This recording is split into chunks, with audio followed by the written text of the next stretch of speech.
Okay, so one of the things that helped me as I was navigating my path to happiness was I developed a very strong sense of who I am. A lot of us go through life, we don't know what we stand for, we don't know what we want out of life, and it can be very, very frustrating. Um, and then my hypnotist told me one day that I needed to figure out my values and start to live by them. So I'm going to share with you now what my values are, and these are in order. Okay, so honesty is right at the top. It's very important that I be honest with everyone I talk to. I've found it's gotten me everywhere in life. Anytime I wanted to lie, I was always glad I didn't, and the few times that I did, it always came back to bite me in the ass. So that puts honesty at the top. Respect is the second one. Everyone I talk to, it doesn't matter who they get the same amount of respect as anyone else. I find even if people are disrespecting me, I still make it a goal to not go to that level, not descend to their level where I'm disrespecting them back. It's a pretty cool feeling when I don't compromise my value and still put them in their place.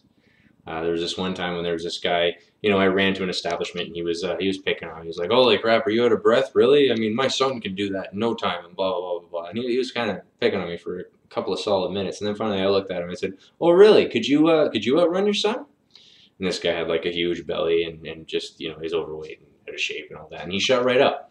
Right, and I didn't disrespect him in any way, and it was just like it was a good feeling. It was a good feeling to stick to my values in spite of adversity. My third value is communication. It's very important that I'm understood, that I make myself understood, and it's very important that I understand what the other person is telling me. There are times when I will say, "So just let me make sure I understand you correctly." Um, and also, obviously, communicating with myself is a huge part of who I am in all of these videos. Integrity is number four. And there have been a few times where integrity stood on its own, but where it really serves me is as a backup to the other three. If I'm ever breaking one of the first three, I'm never just breaking that one. I'm breaking that one and integrity.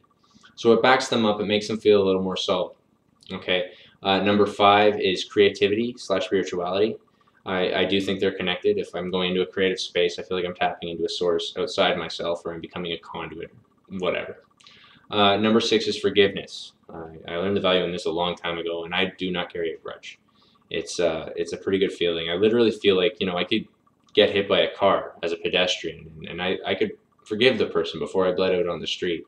It makes it really easy not to take anything personally, and it makes it really easy to keep some perspective, especially when people are telling me about how they've been wronged, or maybe if I've been wronged, I can usually still try and look at it from their perspective and see where they're coming from.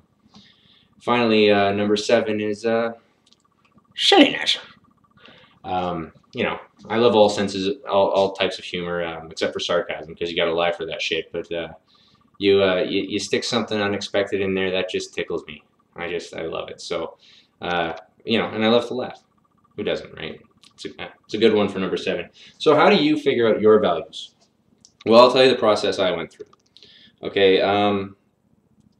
What I'll get you to do is I'll go to Google Carl Bimshaw's value words list, and that's Carl with a K. You're going to want to print this out. I'll show you. It's like a list of 425 words that are really just, values. And it's very important you print this out. If you don't have a printer, work the problem. Get out there. There's lots of places where you can print it out. Family members maybe have a printer. Just print it out. It's an important part. And also, I'll be encouraging you to get away from that screen as much as possible. I mean, it really is a life sucker for a lot of people. Okay, so the first step in this process is to go through every single word on the list. Read every single word, and whichever one sticks out to you as a potential value, you just give a little check mark beside the box. And you go through every one. By the time you're done, you should have 30 or 40.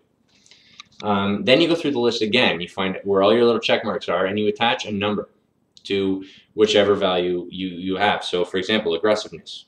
Okay, well, that's a 3. Audacity, maybe I give that an 8. Consistency, I think I'll give that a 9. Eagerness, I'll give that a 4. So you go through all of them, and then by the time you get to the end of that, you should have 8 or 9 or possibly 10 that are given the value of 9s or 10s. From there, you go into you take all of those words and you put them in another list. You write them all down one by one by one. Now, to figure out which one is your top value, it's a little bit more of a complicated process. So say you have, I'm just going to use the first three here.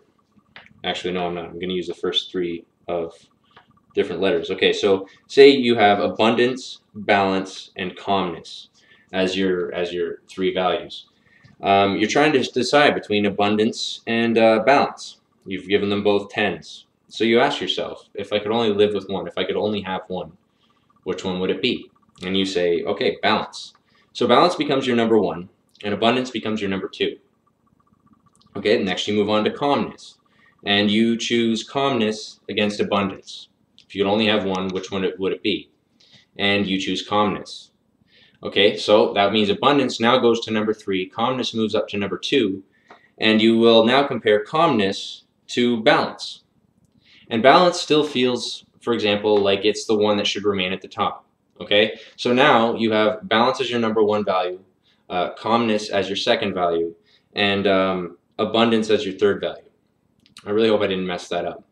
But then you work through the process like that. You always compare, you bring another one into the list, and you find out where it sits on the list. And then even after the list is done, work it a bit. Does it really feel right that this should be here?